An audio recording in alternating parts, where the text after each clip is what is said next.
Hey, welcome back. I need to come up with a better fucking introduction than that. Hey, welcome back. What am I welcoming you back to?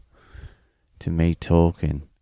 The thing I've been pondering about drinking and life lately has been people avoiding having kids or starting a family or even getting married because they enjoy their lifestyle so much. They enjoy having a drink. They like going out on the weekends. They're just comfortable with their life. See, that was the great thing about the 80's when my parents were having kids, is they hated their lives so much that they had to have kids to fill the void. And the other thing is, all these people these days, in their heads, they're thinking, oh, my lifestyle's going to change. I don't want to start a family and have kids. Like, they don't want to quit drinking. And that was the other great thing about my parents' generation, was quitting drinking and taking drugs. Quitting drinking and taking drugs after you have kids never even entered their fucking mind. It wasn't even a thought that slipped through the guard. Like, oh, we're having kids now, let's be responsible. That was not a consideration they were taking into play. Because when I was at my nana's recently in New Zealand, I was going through some old photos, and every single photo of me as a 1-month-old had a bong on the coffee table and a half-drunken bottle of vodka and lots of empty beers and a lot of weed scattered around on the table. That's the 80's for you. You could dart. You could still smoke ciggies while you were pregnant, like my mum did, which was a good way to go. You could still drink a week before labour. What an age to live in. I had never thought about mum and her pregnancy with me.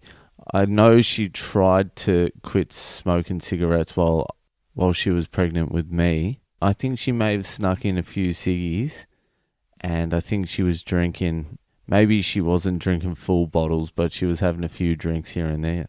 But I know with my brother, she was on the darts. She was on the ciggies hard. I don't even think she pretended to quit for my brother, and he was 2 months premature. What an age. What an age to live in. What else didn't they care about? Seems like no one had anything to do back then besides drinking and getting fucked up. What were people doing? Because you look at the old footage of the cricket, like the test matches, and the test matches were packed for 5 days, 5 full days, starting on Wednesday, ending on Sunday. Is that right? Wednesday, Thursday, Friday, Saturday, Sunday. Yeah, starting on Wednesday, ending on Sunday. Wednesday was filled to the brim, and everyone just fucked up. And Thursday and Friday. What were they doing? And no one got hungover in the 80's for some reason. I never hear about anyone being hungover in the 80's. All those old cunts don't care about fucking hangovers.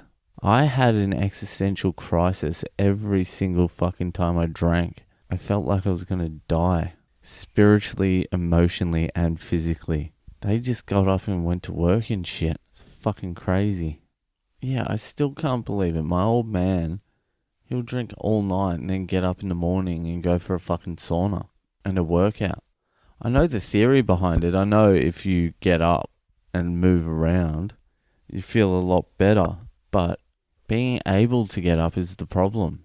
Once you're moving around, it's fine. But fucking the initial get up, I just don't think anyone was doing anything in the 80's. You didn't have to have a job. I think the dole covered you back in the day. I think my old man was collecting like 3 people's dole because he's a Kiwi and he came over and his mates left, but he kept on collecting their dole, their social security. I think it covered you. The rent was cheaper.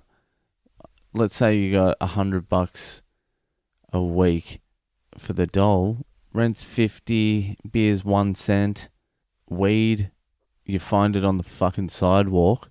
It was growing everywhere. Magic mushies on the ground. Now you can't even have a beer without having a fucking nervous breakdown. What the fuck happened? What happened? Alright, I'm out of here tonight. See ya.